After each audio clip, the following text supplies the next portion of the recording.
Ok, nous allons prier.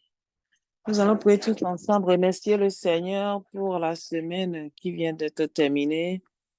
Bénir le Seigneur pour tout ce qui est là, à passer par le pasteur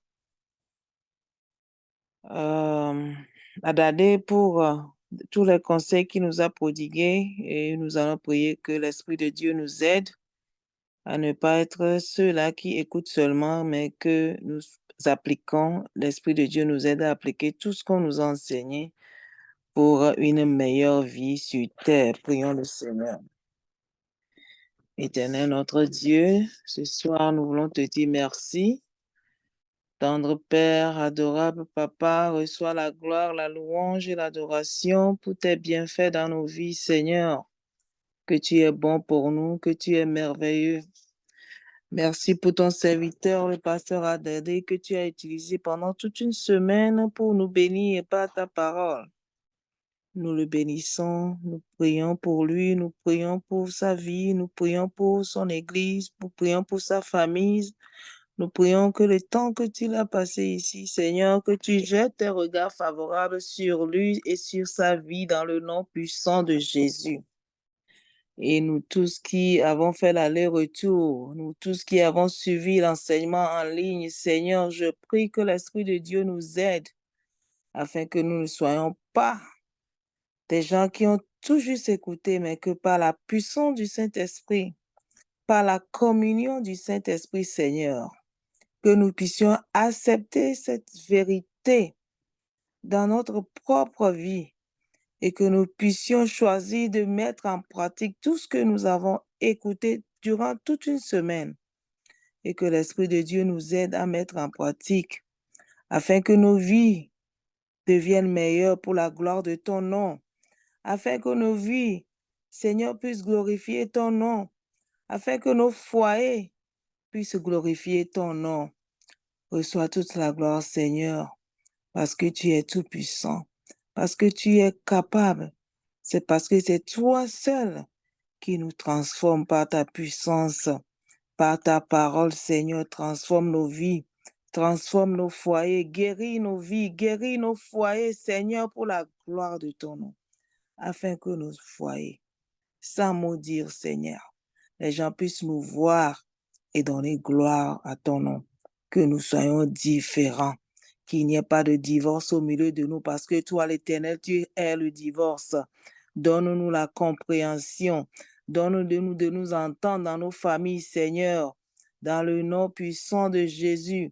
Donne-nous de nous humilier par rapport à ta parole et de choisir de mettre ta parole en pratique pour que nous ayons la vie, Seigneur, pour que nos vies, nos foyers donnent gloire à ton nom.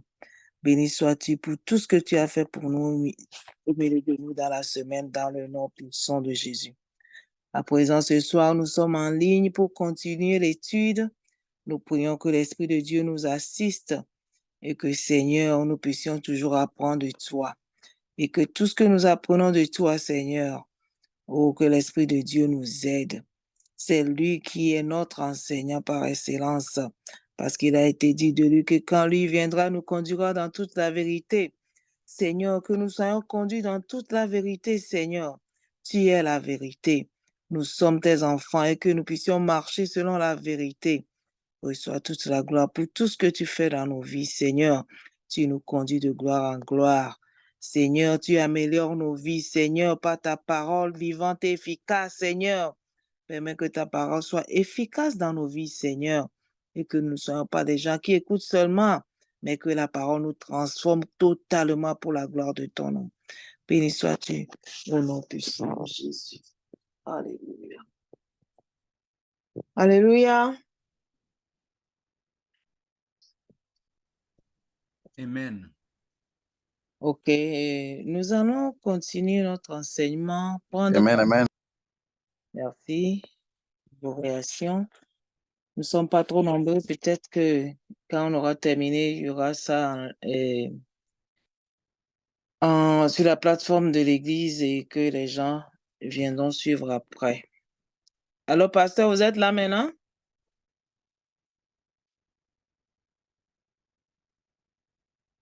Oui. Ok. OK, entre-temps, je Je suis disais, là. on n'était même pas 10, alors j'attendais, je disais, mais je sais que nous sommes fatigués, les allers-retours de la semaine, et je me dis, ben, le nombre qu'on est là, est-ce qu'on continue quand même, non? Oui, oui, on continue. Maintenant, c'est un peu, nous sommes 15 maintenant, c'est bien. Parce qu'il y a beaucoup de gens qui ont déjà suivi une partie de la leçon, c'est bien que les gens soient là. Donc, on continue. Et OK, nous sommes sur prendre contrôle de la langue, c'est ça, nous sommes en train d'étudier quelques semaines. Nous avons déjà beaucoup dit, nous avons lu beaucoup de choses et beaucoup de paroles. Et Jacques, nous l'avons lu pratiquement entièrement dans Jacques chapitre 3, nous avons lu tous ces versets. Je vais passer en revue rapidement tout ce que nous avons déjà dit pour que nous puissions suivre.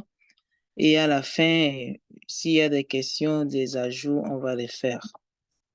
Et dans un premier temps, nous avons parlé de pourquoi nous devons prendre contrôle de notre langue. Et nous avons dit que nous devons prendre contrôle de notre langue parce que nous serons jugés par rapport à tout ce qui sort de notre bouche. Jésus même l'a dit. Et je suis en train de faire un résumé. Je ne vais pas encore répéter les versets parce qu'on les avait déjà lus. Donc, tout ce que je dis, c'est de la Bible que nous avons tiré.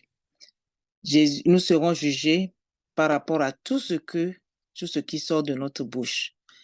Et nous, les enseignants, nous qui enseignons la parole de Dieu, la Bible dit que nous serons jugés plus sévèrement parce que nous devons donner l'exemple de ce que nous disons. Nous devons diriger les gens vers Dieu et nous devons donner l'exemple. C'est pourquoi nous serons jugés sévèrement.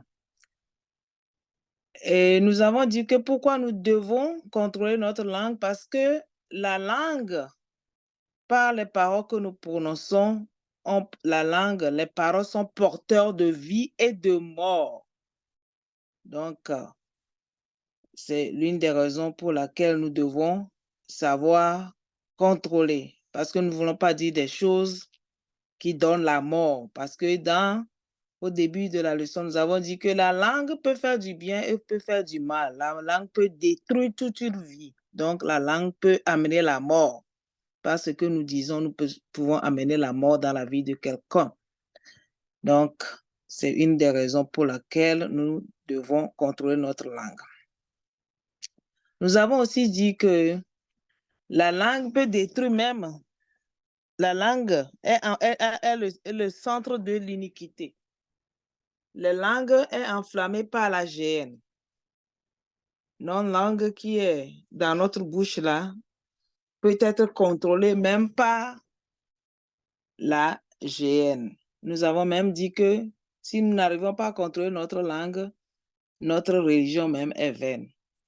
Nous avons dit aussi que la langue révèle l'état de notre cœur. Tout ce qui sort de notre cœur, si on fait attention, ça révèle l'état de notre cœur, l'état de la personne, qui nous sommes en réalité. Si nous ne disons rien, on ne peut pas savoir qui nous sommes. Et tant que nous ne commençons pas à parler, on peut avoir une idée de qui nous sommes. Donc, la langue révèle qui nous sommes, révèle aussi l'état de notre cœur. Nous avons parlé des péchés de la langue. Nous les avons cités, nous les avons expliqués, nous avons lu des versets à propos. Nous n'allons que les énumérer ce soir pour nous rafraîchir les mémoires. Ce n'est pas qu'on va encore aller en détail. Nous avons dit que les péchés de la langue sont le mensonge, la médisance, le commérage, les calomnies, les injures, les murmures, les plaintes, les insultes, les paroles déshonnêtes et malhonnêtes, les propos insensés, les plaisanteries de mauvais goût, les paroles orgueilleuses, les blasphèmes, les malédictions, etc. Tout cela sort de notre bouche. Tout ce que la liste, là, qui n'est même pas exhaustive, on peut encore ajouter d'autres choses, mais si on ne s'arrête que là, tout cela, ce n'est pas la langue. Le mensonge, ce n'est pas la langue. La médisance, le commérage, tout cela, toute cette liste-là, c'est toujours la langue. Donc, la langue nous fait, elle seule nous fait pécher beaucoup. Il y a plein de péchés, mais la langue, à elle seule, nous fait pécher beaucoup. Alors, ce soir, avant de répondre à la question ou voir le point 3, comment contrôler sa langue, je voudrais quand même qu'on puisse revoir un peu le test de Jacques 3. Je vais relever certains points et pour pouvoir, pour que nous puissions voir tous les problèmes de la langue avant de pouvoir chercher à comment contrôler. Je voudrais quand même qu'on puisse passer en revue quelques versets. Le premier point que j'ai mentionné ici, que la langue est toute puissante et nous fait pécher beaucoup. Ça nous fait pécher tous. Parce que Jacques 3, verset 3 nous dit que nous bronchons tous d'une manière ou d'une autre. Et Jacques nous dit que si quelqu'un ne bronche pas en parole, cette personne-là est parfaite, c'est-à-dire cette personne-là est une personne mature. Et cette personne-là peut tenir tout son corps en bride. Si nous nous arrêtons sur ce verset seulement, ce problème de langue, ça nous concerne tous. Personne n'est exempt. Parce que la personne mature, c'est la personne qui n'utilise pas sa langue pour commettre tous les péchés que nous avons cités. Le commérage, la médisance, le mensonge, tout ce que nous venons de citer. Donc, Jacques nous dit que si quelqu'un ne bronche pas en parole, si quelqu'un ne commet pas ces péchés-là avec sa langue, cette personne-là a atteint une certaine maturité et cette personne-là peut tenir tout son corps en bride. Jacques nous dit aussi que la langue est indomptable. Il nous a donné des exemples. Il nous a donné l'exemple du cheval. Il a dit que quand on met le mors dans la bouche du cheval, on peut contrôler le cheval. Le cheval qui pèse, selon mes recherches 700 à 1000 kilos. Et la moyenne, on a dit 500. Donc, le cheval, pour ceux qui me connaissent, pèse au moins 4 fois mon poids. Donc, c'est un animal qui pèse et qui, si tu ne sais pas manier, utiliser le cheval, ça peut te jeter quelque part, ça peut te faire du mal. Mais pour diriger, on met le mort dans la bouche de cet animal-là. Et si, je ne sais pas si les techniciens peuvent nous montrer le cheval avec le mort dans la bouche, ce serait bien, mais s'ils ne peuvent pas, il n'y a pas de problème. Donc, la Bible dit que si on met, Jacques nous dit que si on met le mort dans la bouche du cheval, on peut le maîtriser. Cet animal géant et qui pèse là, on peut le guider. On lui dit, va, on tire le mort, on tire comment on dit, cette pièce qu'on met dans sa bouche. Le chevalier tire et l'animal prend la direction qu'on lui indique. Ça, c'est un exemple. Jacques nous donne un deuxième exemple. C'est l'exemple des navires. Il dit que les navires, aussi géants que sont les navires, il suffit d'un petit gouvernail pour que le pilote puisse gouverner, diriger. Voilà. Voici même les navires qui sont aussi grands et que poussent des vents impétueux. Sont dirigés par un très petit gouvernail au gré du pilote. Ça, c'est un deuxième exemple qu'il nous donne. Et il continue, il dit que la langue, lui aussi, est un petit membre et elle se vend de grandes choses.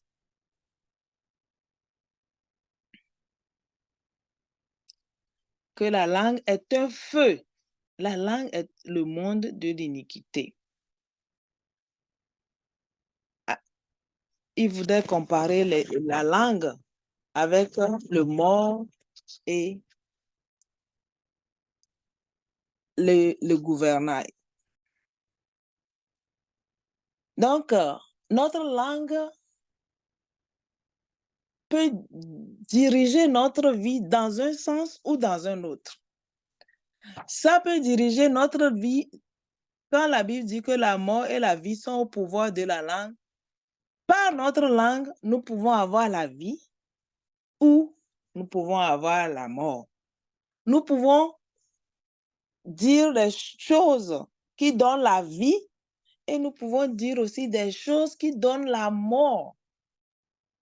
Quelque chose que quelqu'un t'a dit peut-être il y a 10 ans. Si on nous donne le micro maintenant, tu n'as pas encore oublié parce que cette parole-là t'a fait mal. Et quand tu te rappelles toujours, c'est ça, le mauvais côté de la langue. La langue peut détruire. Jacques nous fait voir aussi quelque chose. Il nous dit que la langue est indomptable. Il nous dit que toutes les espèces des bêtes et des oiseaux, des reptiles et d'animaux marins sont domptés et ont été domptés par la nature. Mais la langue, aucun homme ne peut la dompter. Et il continue, il nous dit que c'est un mal qu'on ne peut réprimer. C'est un mal qu'on ne peut réprimer. Elle est pleine d'un venin mortel. Je voudrais qu'on revoie tout ceci pour voir tout ce qui se dit, ou bien la Bible dit de la langue. La langue que j'utilise pour parler là, la Bible me dit que ça a un venin mortel, ou bien ça peut avoir un venin mortel.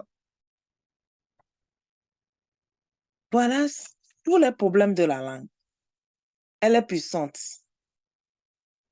Elle peut faire du bien. Elle peut faire du mal. Elle nous fait pécher beaucoup. Elle est indomptable. La Bible dit qu'aucun homme, voilà, on nous met l'image ici. Cet animal qui pèse là, voilà le mort qu'on a mis autour de sa tête et dans sa bouche, et le chevalier peut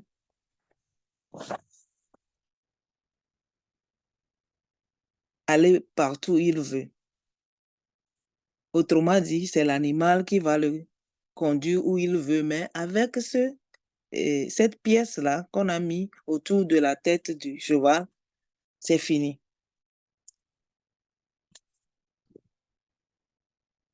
Donc, ça anéantit tout l'élan, la force du cheval.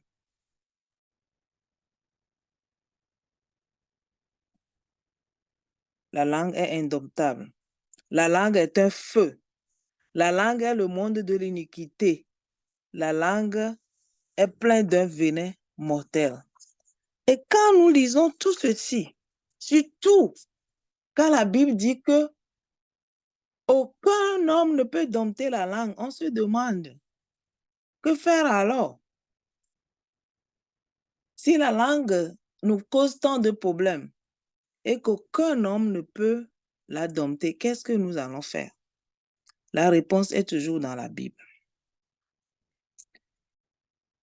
Jacques a continué et il a parlé parlant toujours de la langue, il a dit autre chose à propos de la langue. Il a dit que il a posé 2 questions vers la fin du chapitre. Il a dit, est-ce que la source peut faire jaillir de l'eau douce et de l'eau amère? Est-ce que la source peut faire jaillir de l'eau douce et de l'eau amère? Est-ce que le figuier peut porter des olives et la vigne des figues? Et si nous analysons très bien les propos de Jésus aussi, la source fait-elle jaillir par la même ouverture l'eau douce et l'eau amère?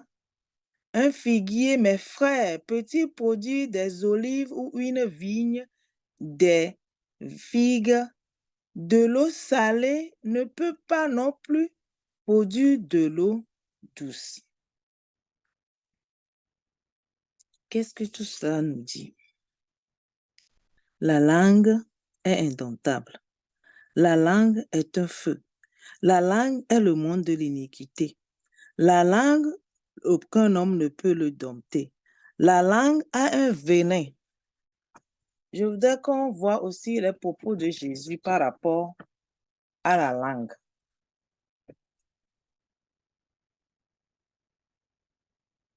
Jésus, lui, l'a dit dans Matthieu chapitre 15, verset 18. Affichez ça. Retenez les versets. Je vais faire le point tantôt. Mais ce qui sort de la bouche vient du cœur et c'est ce qui souille l'homme. Nous avons retenu tout ce que Jacques, lui, l'a dit. Maintenant, Jésus, il dit que ce qui sort de notre bouche, c'est ce qui souille l'homme. Vous continuez avec le verset 19.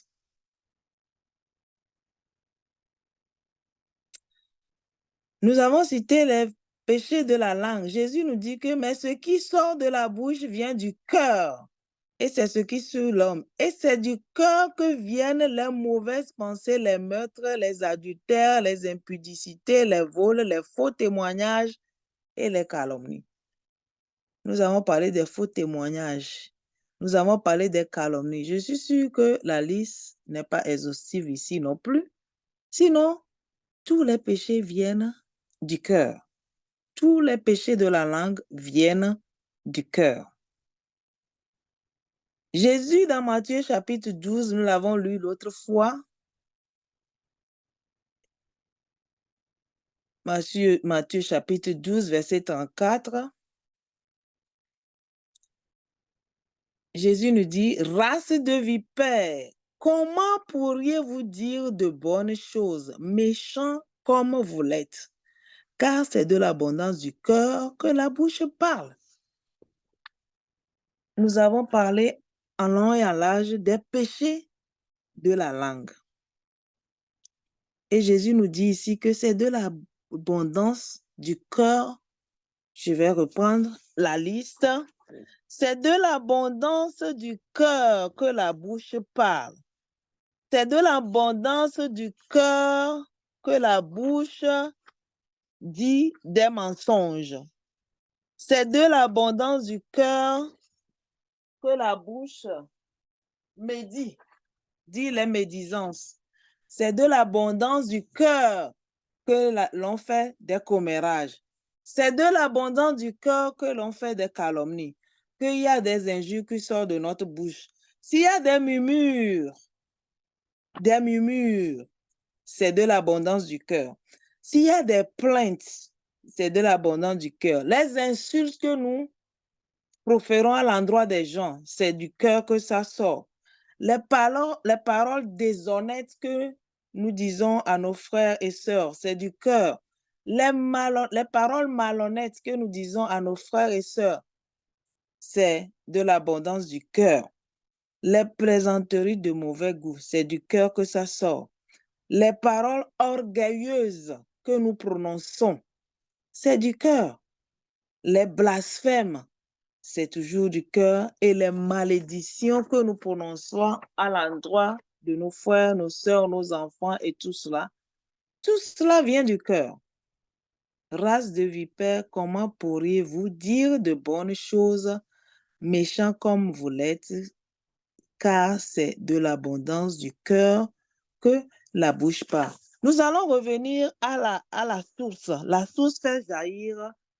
Est-ce que la source peut faire jaillir de l'eau douce et de l'eau amère? La source fait-elle jaillir par la même ouverture l'eau douce et l'eau amère? Un figuier, mes frères, peut-il produire des olives ou une vigne des figues? Le figuier produit des figues et l'olivier produit des olives. De l'eau salée ne peut pas non plus produire de l'eau douce. Et Jésus a dit quelque part que c'est à leurs fruits que vous les reconnaîtrez. Quand moi, personnellement, je mets tout cela ensemble, je nous propose ceci. Quand je mets tout cela ensemble, le problème de la langue, en réalité, si nous analysons bien les versets que nous utilisons depuis, le problème de notre langue, ce n'est pas la langue, c'est le cœur. Ce n'est pas notre langue, c'est le cœur. Puisque Jésus l'a si clairement dit que c'est du cœur que viennent les meurtres, les adultères, le vol. Tout péché que l'on commet, ça vient du cœur, si vous êtes d'accord avec moi. Alors, le problème de notre langue, c'est aussi du cœur. Toute parole que nous prononçons et qui ne glorifie pas Dieu, et qui n'édifie pas, et qui n'encourage pas, tout cela vient du cœur. Alors, notre problème, si nous nous retrouvons dans ces péchés et que nous n'avons pas encore atteint la maturité et que nous continuons pas à broncher, c'est-à-dire nous commettons toutes ces choses-là, nous devons comprendre que notre problème, c'est un problème de cœur. Ce n'est pas tout juste la langue. C'est un problème de cœur. Alors, qu'est-ce qu'il faut faire? Comment pallier à ce problème? Puisque notre étude porte sur maîtriser sa langue. Et la Bible est claire que personne ne peut maîtriser la langue. Parce que ce n'est pas la langue, c'est le cœur. Qui peut travailler sur le cœur de l'homme? Ce n'est que Dieu. Ce n'est que Dieu. Donc, l'autre fois, nous étions en train d'aller dans tous les sens, comme le pasteur l'a dit à la fin. Et nous étions en train de parler de comment trouver une stratégie ou bien par quelle stratégie nous pouvons arriver à maîtriser notre langue. En réalité, il n'y a pas de stratégie humaine, tout du moins, que nous pouvons utiliser cette stratégie-là et du coup, nous allons parler bien. Non. Si nous comprenons que c'est un problème de cœur, c'est d'abord à deux niveaux. La Bible dit que le cœur est tortueux par-dessus tout. Le cœur qui n'est pas régénéré est tortueux par-dessus tout.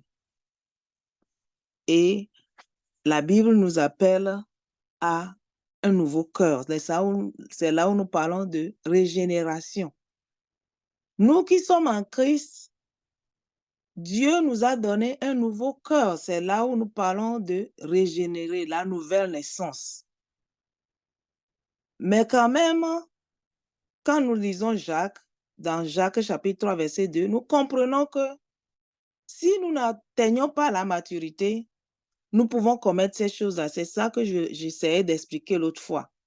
Quelqu'un qui n'est pas né de nouveau est à l'aise avec tous ces péchés de la langue-là. Ça ne lui dit rien. Mais le drame est que nous, les chrétiens aussi, on retrouve ces péchés-là avec nous. Et Jacques dit que si nous ne bronchons pas, nous sommes parfaits.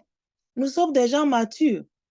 Mais si nous bronchons en parole, si nous insultons, si nous commettons des commérages, nous diffamons, si nous nous faisons encore ces choses, quand bien même nous sommes nés de nouveau, nous autres, notre problème, c'est un problème de maturité.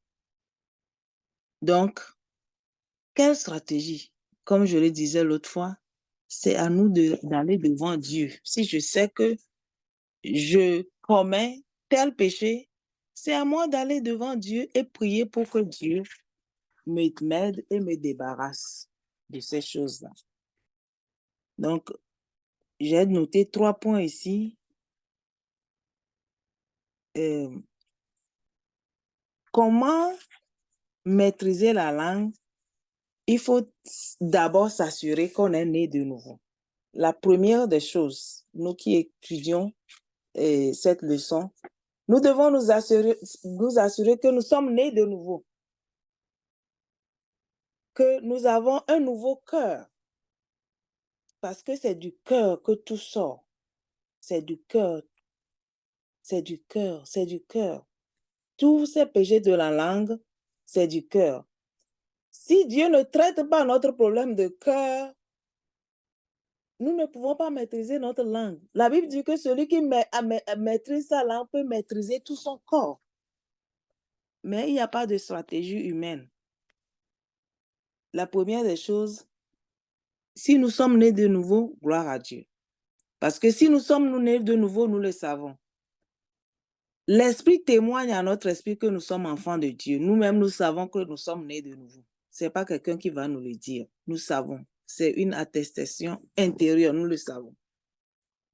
Et si nous commettons ces choses, c'est à nous d'aller devant Dieu. Donc, la première démarche, c'est de s'assurer qu'on est authentiquement né de nouveau, puisque la leçon que nous sommes en train d'étudier, c'est un problème de cœur. Ézéchiel 36, verset 26. Ézéchiel 36, verset 26. Ézéchiel chapitre 36, verset 26 dit, « Je vous donnerai un corps nouveau, je mettrai en vous un esprit nouveau, j'ôterai de votre cœur le cœur de pierre et je vous donnerai un cœur de chair. » Et Jésus a parlé de Nicodème, Nicodème, pardon, il nous a montré comment s'opère la nouvelle naissance. Puisque parler la vie, si la mort et la vie sont au pouvoir de la langue, pour que je puisse parler la vie, il faut que j'ai un cœur nouveau, un cœur de chair, et que je puisse parler la vie. La deuxième démarche,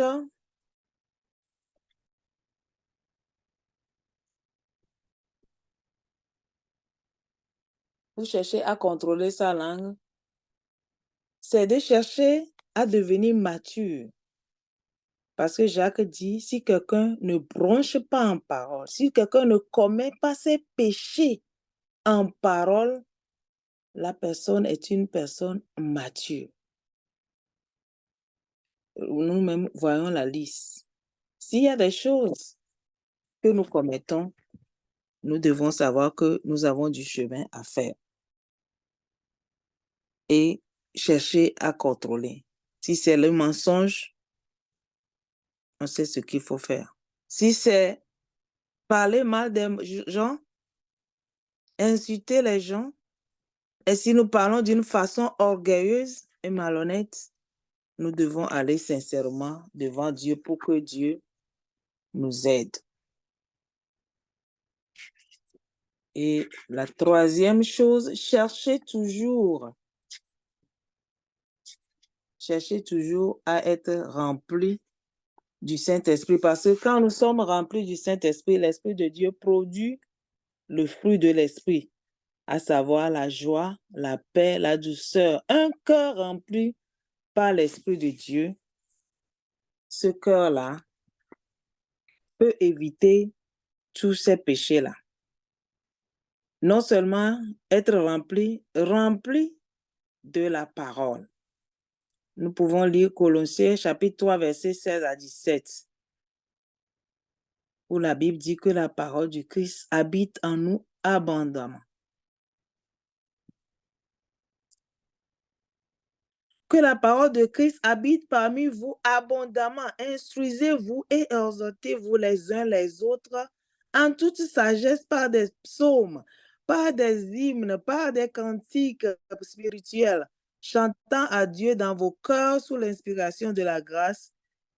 Et quoi que vous fassiez en parole ou en œuvre, faites tout au nom du Seigneur Jésus en rendant par lui des actions de grâce à Dieu le Père. C'est ce que Dieu attend de nous.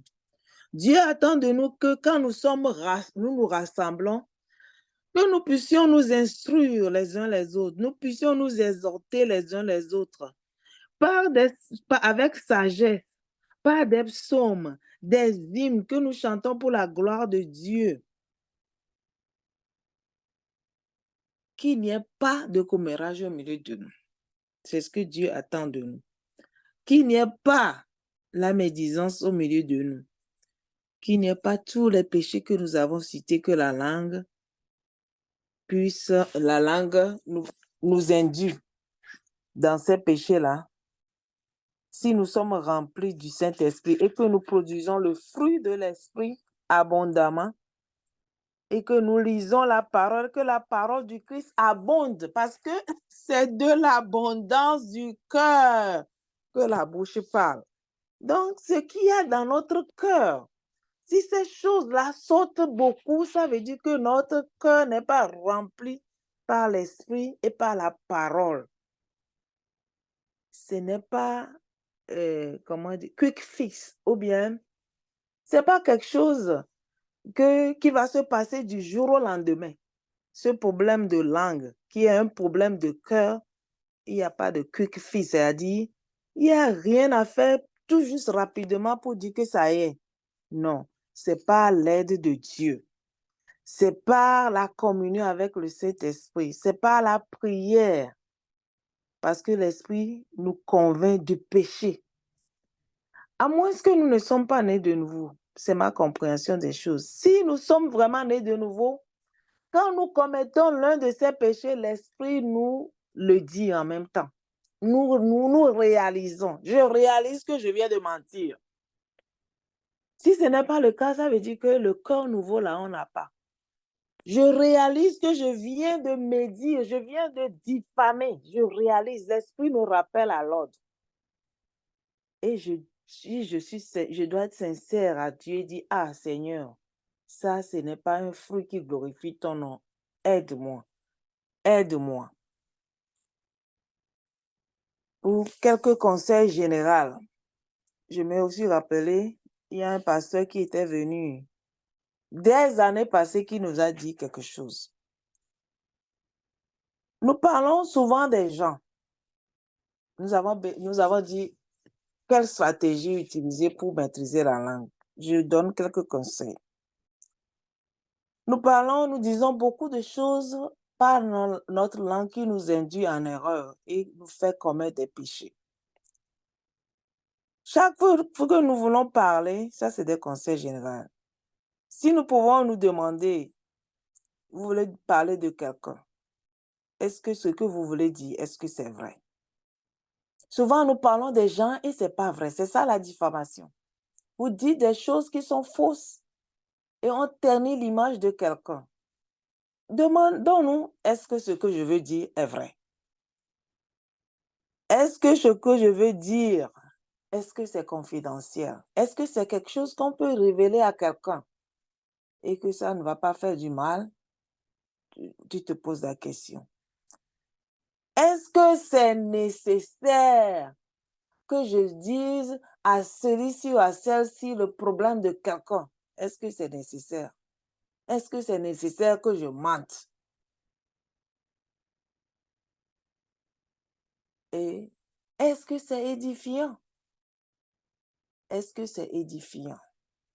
Je crois que si nous faisons ces petits exercices, ça va nous aider avec les péchés de la langue. Maintenant que nous sommes conscients, si nous sommes nés de nouveau, remplis de la parole et remplis du Saint-Esprit, si nous faisons ces exercices-là, ça va nous aider et que nous puissions, tout ce qui sort de notre bouche, nous puissions veiller et à ne dire que des choses qui glorifient le nom du Seigneur. Et surtout le verset que je viens de lire, si nous sommes ensemble, que nous puissions nous exhorter, qu'il y ait la joie au milieu de nous, que nous puissions parler bien les uns les autres, nous puissions parler pour nous édifier. Est-ce que nous pouvons lire Éphésiens 4, versets 29 à 31?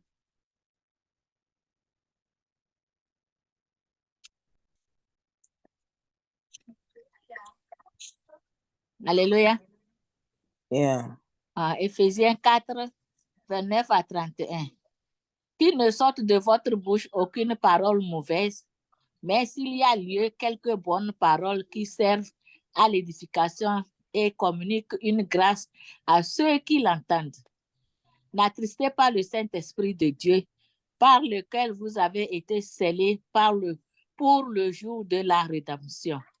Que votre amertume, Que que toute amertume, toute animosité, toute colère, toute clameur, toute calomnie et toute espèce de méchanceté disparaissent du milieu de vous. Amen. Ok. L'apôtre Paul écrit aux Éphésiens que tout mensonge, toute médisance, toute calomnie, toute diffamation, toute la liste que nous avons énumérée, que tous ces péchés-là, je suis sûr qu'ici aussi la liste n'est pas exhaustive, que tous les péchés de la chapelle internationale que nous commettons par notre langue, que chacun se dise que, qu'est-ce que l'apôtre a dit? Qu'il ne sorte pas de notre bouche aucune parole mauvaise. Est-ce que nous voyons ce que Dieu attend de nous en tant que ses enfants, nés de nouveau, remplis du Saint-Esprit, si nous le sommes vraiment? La Bible dit qu'aucune parole mauvaise. Hein? Si je dis quelque chose de mauvais à mon frère, je réalise, je dois me rappeler de ce verset, dit, ah, Dieu dit qu'il n'y ait pas de paroles mauvaises qui sortent de ma bouche. S'il y a lieu, quelques bonnes paroles qui servent à l'édification. Voyez-vous, si nous voulons utiliser notre bouche, nous devons veiller à l'utiliser pour édifier. Édifier. Je parle avec mon frère, je dois veiller à l'édifier. Je parle avec ma soeur, je dois veiller à l'édifier. C'est là où je produis la vie. Parce que la vie et la mort sont au pouvoir de la langue. Je ne dois pas dire rien pour amener la mort, mais la vie.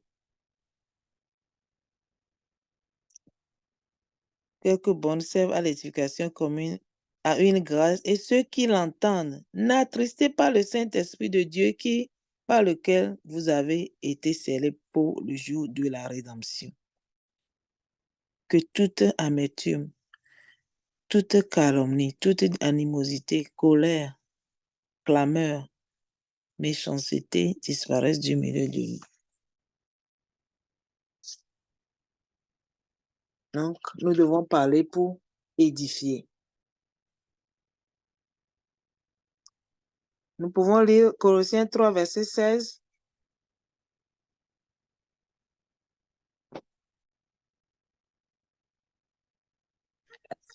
Colossiens 3, verset 16.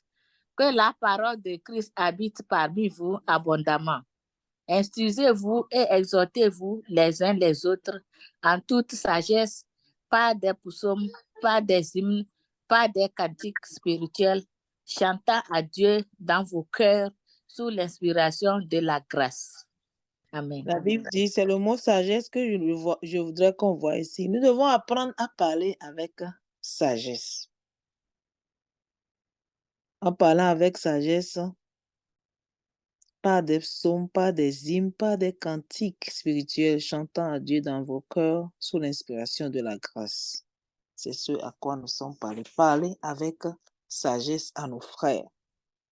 Ça veut dire que tout ce que nous devons dire, nous devons le dire pour les édifier. Et quand nous parlons avec sagesse, la Bible nous dit que ce n'est pas des psaumes, pas des hymnes. Ce n'est pas des problèmes. Rapporter le problème de quelqu'un à quelqu'un, ce n'est pas sage. Parce que c'est ça qui nous détruit. Parce que quand la personne va entendre ça, la personne ne sera pas contente. Nous devons parler aussi avec crainte. Lisons Psaume chapitre 12, versets 3 à 4. Parlons avec crainte.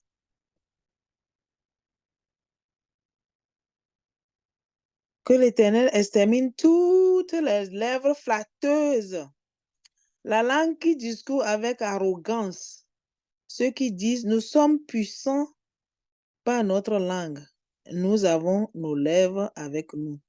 Qui serait notre maître? Nous devons apprendre à parler avec crainte. Ne parlons pas comme nous sommes quelque chose, parlons avec crainte et humilité. Nous devons aussi apprendre à parler avec gentillesse à nos prochains, avec compassion. Si nous pouvons lire 1 Corinthiens chapitre 13, verset 4, et quoi aussi Corinthiens 3, verset 12. 1 Corinthiens chapitre 13, verset 4.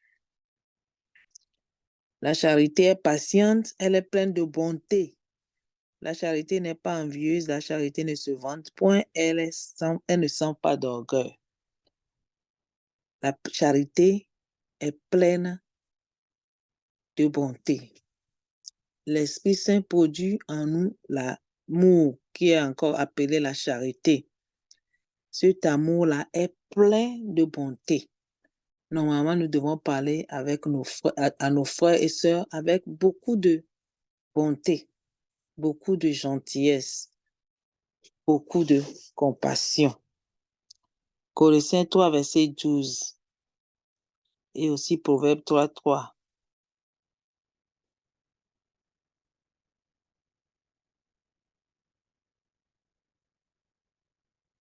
Ainsi donc, comme des élus de Dieu, saints et bien-aimés, revêtez-vous d'entrailles de miséricorde, de bonté, d'humilité, de douceur, de patience. Si nous portons ces fruits-là, tout ce qui va sortir de notre bouche à l'endroit de nos frères et sœurs, je crois que nous-mêmes, nous voyons ça déjà. Proverbe 3, verset 3. Que la bonté et la fidélité ne t'abandonnent pas. Lis-les à ton cou, écris-les sur la table de ton cœur. Dieu ne donne pas sa parole, ce qu'il faut faire pour que notre cœur soit toujours disponible ou bien disposé ou bien prédisposé pour pouvoir produire de bonnes choses par notre langue. C'est toujours le cœur. La bonté, c'est dans le cœur. La bonté, c'est le cœur. Si le cœur est bon, ce qui va sortir serait bon. C'est pourquoi la Bible dit que la bonté ne t'abandonne pas. Nous devons parler sans se louer pour les propos orgueilleux que nous prenons souvent. Nous disons souvent, Proverbe 27, verset 2, je crois. Est-ce que j'ai bien noté? Proverbe 27, verset 2 ou bien 21, 2, il faut lire, je vais voir. Ah, qu'un autre te loue et non ta bouche, un étranger et non tes lèvres. Nous avons noté dans les versets, dans le péché de la langue, nous avons noté aussi les paroles orgueilleuses. Il y a des gens qui aiment se louer. Et quand tu te loues comme ça, les gens vont parler de toi. Ils disent, hey, regarde, oh, quand il parle vraiment, quand elle parle vraiment. Mais la Bible dit qu'un autre te loue. Donc, Dieu, vraiment, en tant que ses enfants, il veut que tout ce qui sort de notre bouche puisse glorifier son nom. Voilà tout ce que j'ai noté pour ce soir. S'il y a des questions, des ajouts, je vais m'arrêter ici pour le moment.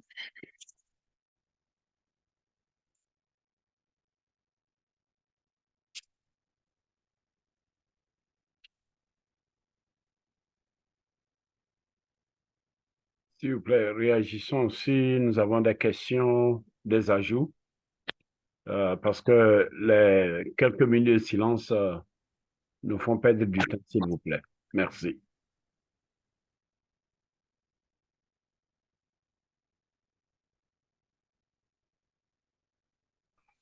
Okay. Alléluia. Amen. Diacre Tété, allez-y. Bon, je vous remercie Nous remercions tous Dieu qui nous permet d'avoir de tels enseignements qui vont nous permettre de nous corriger et de pouvoir marcher avec le Seigneur. Ma question est la suivante. Bon, les paroles, quand nous utilisons la langue pour prononcer des paroles, pour pécher contre quelqu'un, bon, si ce que nous disons, les gens ne sont pas au courant de cela. C'est-à-dire que si nous chuchotons des choses, nous disons à nous, quand nous sommes seuls, nous parlons mal de quelqu'un, mais pas à quelqu'un d'autre. Mais, ou même, nous parlons, la personne visée peut être là, mais nous parlons en utilisant une autre langue que cette personne ne comprend pas. Mais bref, ce que nous disons, la personne ne sait même pas que nous disons mal, nous parlons mal d'elle. Est-ce que cela... c'est-à-dire, qu'est-ce qu'on peut dire de cela? Bon, rapidement, quand vous êtes en train de parler, ce qui me vient en idée, c'est un verset de la Bible qui dit que tout est à nu et à découvert aux yeux de celui à qui nous devons rendre compte. La cotation, tout est à nu et à découvert. J'ai oublié un peu la cotation, mais je crois qu'ils vont faire ressortir rapidement. Quand nous disons que ce qui sort de notre bouche, c'est un problème de cœur, Jésus l'a dit, Jacques l'a dit. Si nous comprenons ces choses-là, nous devons, la Bible dit de veiller sur son cœur par-dessus tout. Quand je parle pour glorifier le nom du Seigneur. Quand je fais des commérages, nous avons dit que c'est un problème de cœur. Ou bien tu n'es pas né de nouveau et tu es à l'aise dedans, mais si tu es né de nouveau, tu vas veiller sur ton cœur. Quand tu parles à quelqu'un, de quelqu'un, et que la personne n'est pas là, je voudrais te dire ce soir que Dieu, lui, il est là. La Bible dit que tout est à nu et à découvert aux yeux de celui à qui nous devons tous rendre compte. Quand je sais ce verset, partout où je suis, je sais que Dieu me voit. Tout ce que je dis, c'est une question de foi aussi. Des fois, notre façon de voir Dieu même fait que nous péchons. Dieu est grand. Dieu est tout puissant. Il voit tout. Il sait tout. Tu ne peux rien faire. Il n'y a rien que tu peux faire et que Dieu ne te voit pas. Quand tu es convaincu de ça, mon frère, quand tu veux parler, tu vas réfléchir 2 fois. Même après avoir parlé, le Saint-Esprit va attirer ton attention là-dessus. Tu sauras que la causerie que j'ai eue avec celui ou celle-là, Dieu m'a vu. Et tu ne seras pas à l'aise. Si tu as vraiment le Saint-Esprit en toi, tu ne seras pas à l'aise. C'est ce que moi je peux dire, mais d'autres peuvent intervenir. Et le pasteur aussi est là pour nous aider. Hébreux 4, Hébreux 4, 13. OK. Et technicien, voilà le verset. Nulle créature n'est cachée devant lui, mais tout est à nu et à découvert aux yeux de celui à qui nous devons rendre compte. Moi, je n'ai plus de commentaires. En tant que chrétien, je connais ce verset et je prie que Dieu m'aide. Et chaque fois, partout où je suis, et que l'Esprit de Dieu attire mon attention sur des choses, je sais que Dieu prend compte. C'est pourquoi la Bible dit qu'au jour du jugement, toute parole que nous aurons prononcée, on va être jugé. Nous avons lu ces versets-là aussi. Mais on peut toujours l'afficher. Au jour du jugement, toute parole, les mensonges, les médisances, les commérages, toutes ces paroles que nous disons, mes frères et sœurs, cette affaire de langue-là, c'est sérieux. Hein? Tout ce que nous disons, le jour du jugement, Jésus dit qu'il va nous juger à propos de ça. Mais si on sait ça, qu'est-ce qu'on fait? On fait attention. Et si on le fait, on prie Dieu pour que Dieu nous aide à abandonner. Merci.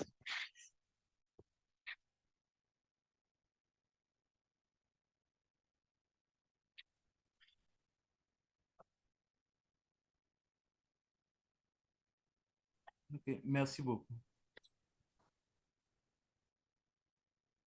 Est-ce qu'il y a d'autres questions, des ajouts?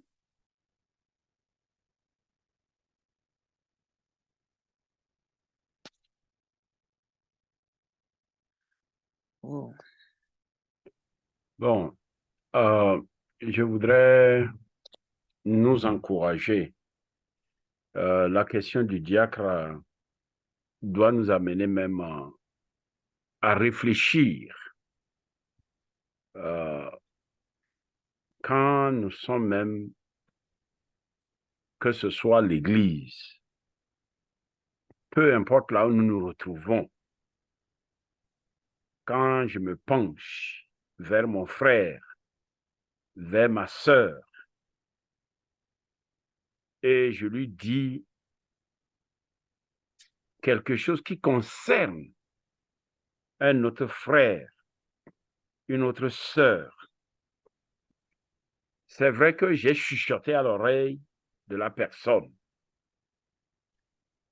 Mais est-ce à dire que Dieu n'entend pas? La personne n'a pas entendu. C'est comme, excusez-moi, je sais que le diacre Tété ne comprend pas le moré, et je m'assieds avec quelqu'un qui parle le moré. Et j'utilise le moré pour parler du diacre. Le diacre ne sait pas que je parle de lui. Mais celui qui m'a créé, celui qui a créé le diacre, est-ce qu'il ne sait pas ce que toi et moi nous sommes en train de dire et de qui nous parlons? Tout ça là, c'est pourquoi ce passage d'Hébreux 4:13 doit nous interpeller. Tout sera mis à nu et à découvert aux yeux de celui à qui nous devons rendre compte. Que je réfléchisse pendant que je parle au moré de mon frère ou de ma sœur. Si Jésus mettait un haut-parleur dans l'oreille de la personne et lui donne l'interprétation directe de ce que je suis en train de dire, est-ce que la personne va se tourner vers moi pour dire félicitations avec joie, m'embrasser, parce que ce que je dis l'édifie, ou bien la personne sera blessée? Que Dieu nous aide afin que ce que ma langue fait sortir, que ce soit à la connaissance, à l'entente de l'un ou de l'autre, faisons beaucoup attention. Merci. Merci, pasteur, pour votre contribution.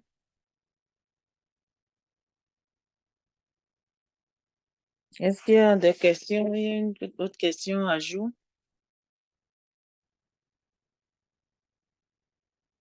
Sinon, s'il n'y a pas de questions, on va donner la parole au pasteur pour qu'il nous donne encore des choses par rapport au sujet, pour que s'il y a des conseils à nous prodiguer, on est à l'écoute.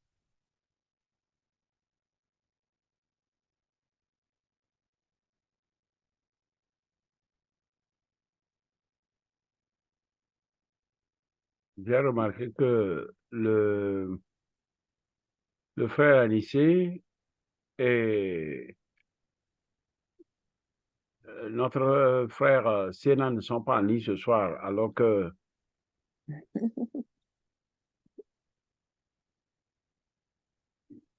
mais réagissons, s'il vous plaît, réagissons.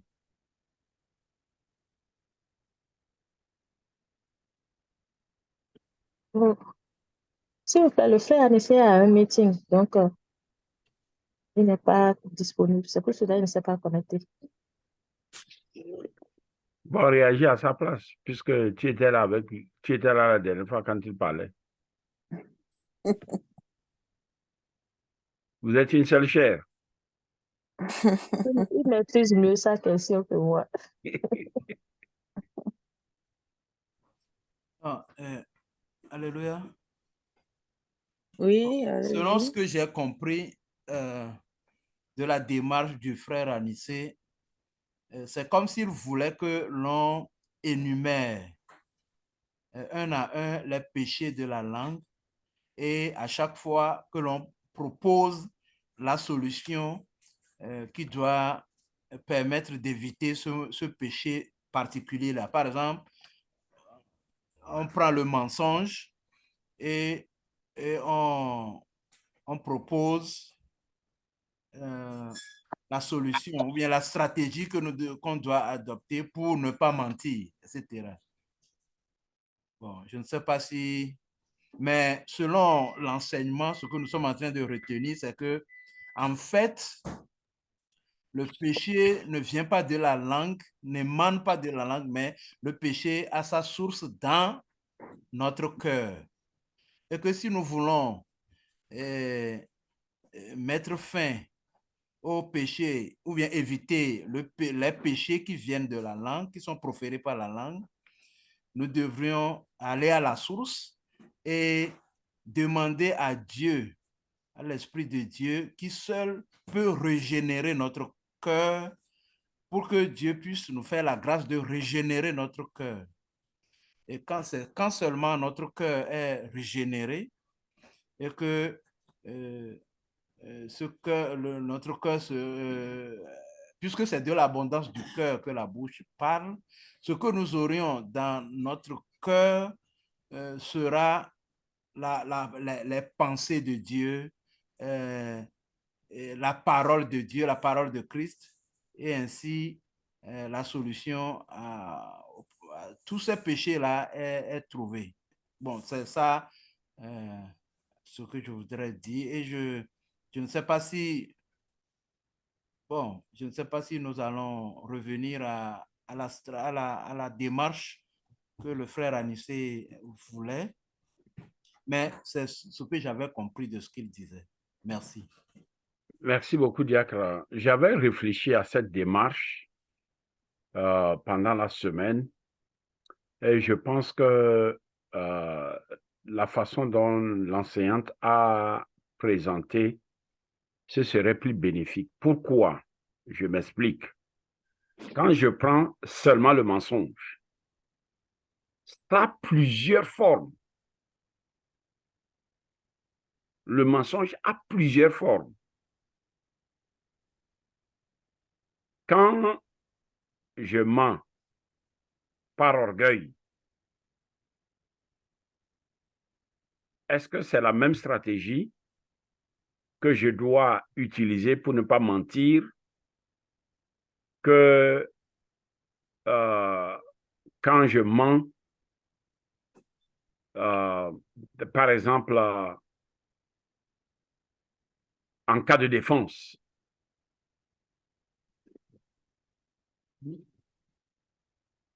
Est-ce que c'est la même stratégie? Je ne pense pas. Par exemple, j'exagère. Je fais un témoignage et j'exagère parce que je voudrais qu'on m'acclame. C'est un mensonge. Là, la stratégie serait quoi? La stratégie serait que je puisse développer un cœur humble, que je puisse mettre Dieu au centre et non moi au centre. Bon. Maintenant, je prends le cas de quelqu'un qui dit des mensonges et me diffame. Et je veux aussi diffamer la personne. Là, je vais dire des mensonges à son sujet. Ce qu'il n'est pas, je dirais que c'est ce qu'il n'a pas fait, c'est ça. Est-ce que c'est la même stratégie? Est-ce que l'humilité ici peut m'empêcher de mentir parce que je suis sous colère. Est-ce que ici la stratégie ne serait pas plutôt de remettre ce que la personne est en train de dire qui me fait du mal à Dieu? J'ai réfléchi à si vraiment on va prendre chaque péché qui a beaucoup de nuances, je pense qu'on risque de passer 2 ans même sans finir. Donc, bon, malheureusement qu'il n'est pas en ligne. Bon, peut-être que lui, il avait une autre lecture. Mais bon, comme il n'est pas en ligne, on ne peut pas parler à sa place. Merci.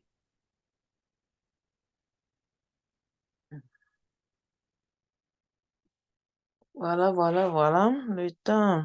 Bon, on peut toujours y revenir, hein, sinon, et peut-être qu'on va parler avec lui et le frère Sénat en antenne pour voir ce qu'ils pensent toujours. Je vais leur parler. Parce que Jésus même a parlé beaucoup. Et son verset, Matthieu 12, 34, nous suggère que c'est de l'abondance du cœur que la bouche parle. Tous ces péchés-là, c'est du cœur. Donc, quand on connaît, comme le pasteur, le frère l'a déjà dit, on connaît le problème, la source du problème, on va à la source. Sinon, on est en train de chercher, on sera en train de guérir les symptômes, mais la maladie même, c'est le cœur. C'est le cœur. C'est le cœur. Comment pourriez-vous dire de bonnes choses? Parce qu'il n'y a pas de bonnes choses dans votre cœur. Votre cœur abonde de ces choses-là.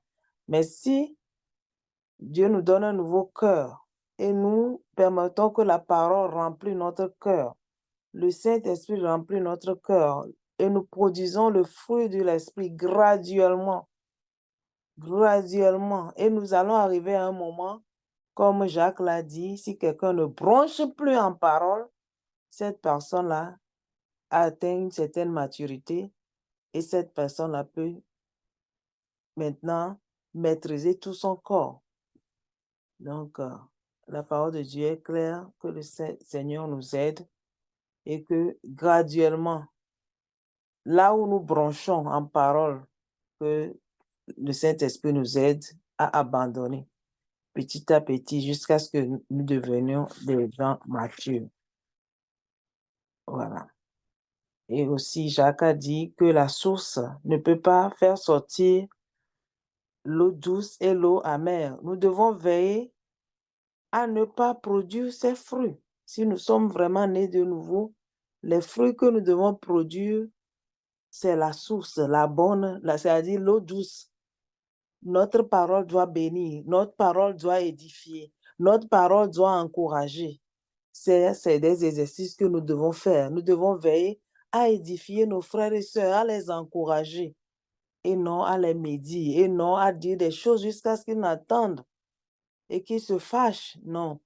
Tout ce que nous avons besoin de faire les uns envers les autres, c'est de nous instruire les uns les autres, comme le sont en train de faire ce soir. C'est de nous édifier les uns les autres. C'est de nous supporter les uns les autres. Que le Seigneur nous aide. Je laisse la parole au pasteur parce qu'il est l'heure.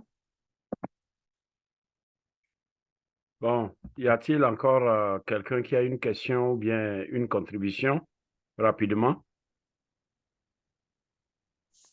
Allô? Oui. Et j'allais juste demander, est-ce qu'il y a une partie de responsabilité qui est sur l'individu lui-même ou bien c'est juste prier et demander à Dieu de nous aider à changer? Est-ce qu'il y a quelque chose qu'on peut faire pour nous aider à être plus mature, comme Jacques l'a dit? La responsabilité n'incombe pas seulement à Dieu. J'ai ma part de responsabilité. Parce que Dieu ne va pas télécharger excusez-moi, la vérité, par exemple, dans mon cœur, contre mon gré, Dieu ne va pas télécharger l'humilité dans mon cœur contre mon gré d'orgueil. Quand je prie, je dois m'efforcer. Je dois m'efforcer à développer un cœur. Je dois, même quand on dit c'est de l'abondance du cœur, l'abondance là, c'est moi qui alimente mon cœur avec la parole de Dieu. Si je ne lis pas la parole de Dieu, si je ne médite pas la parole de Dieu, si, bon, par exemple, ce que nous avons entendu ce soir, si je suis là en ligne pour la forme et je n'ai pas pris cela au sérieux, mais Dieu, par son esprit, veut alimenter mon cœur. C'est là où nous faisons appel à ce verset qui dit, tu peux amener l'animal au bord de l'eau, mais tu ne peux pas l'obliger à boire. Dieu nous amène aux sources de l'eau vive, qu'est sa parole, les enseignements par son esprit. Mais c'est à moi de boire. Donc, pour répondre à votre question, chacun a sa part de responsabilité. Même quand je mens, l'Esprit de Dieu attire mon attention que je viens de mentir. Mais l'Esprit de Dieu ne va pas se repentir à ma place.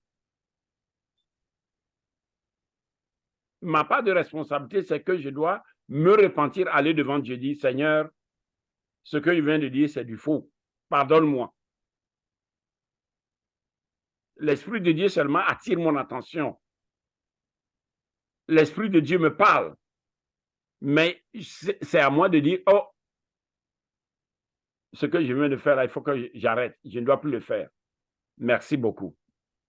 Je ne sais pas si j'ai répondu à votre question. Oui, merci beaucoup, pasteur. OK. Merci, enseignante. Nous allons prier. Nous sommes arrivés à la fin. Juste. Alléluia. Oui, allez-y. S'il vous plaît, pasteur, j'ai une petite question rapidement avant la fin. Oui. S'il y a un frère ou bien une sœur à qui j'essaie d'évangéliser ou bien j'essaie d'amener au Seigneur et que la personne a comment on dit? Excusez-moi. La personne n'arrive pas à écouter ce que je suis en train de dire. Si j'arrive à me rapprocher de notre frère ou soeur pour dire voilà les procédures que je suis en train de mener pour que la soeur puisse accepter de venir au Seigneur, et ça ne marche pas, est-ce que tu as d'autres possibilités? C'est-à-dire, si je parle à un autre frère ou soeur à propos d'une telle soeur ou d'un tel frère, pour que l'objectif que j'ai à atteindre, que je puisse atteindre cet objectif, est-ce que je suis en train de faire la médisance? Merci. Bon, enseignante, répondez. Je peux répondre, mais je vous laisse répondre. Bon, nous avons expliqué la médisance. Quand médire,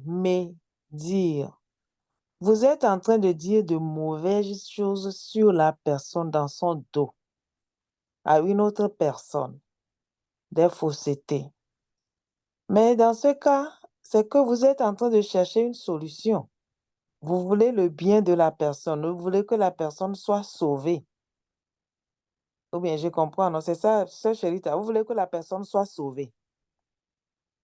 Et vous cherchez les voies et moyens pour amener la personne au salut. Et c'est ça, non? Si je vous parle. Bon, il n'y a pas de médisance là-bas. Vous ne dites rien de mauvais. Vous dites, oh frère, est-ce que vous pouvez m'accompagner chez tel et tel pour que nous puissions lui parler de Jésus? Je ne vois pas de problème là-bas.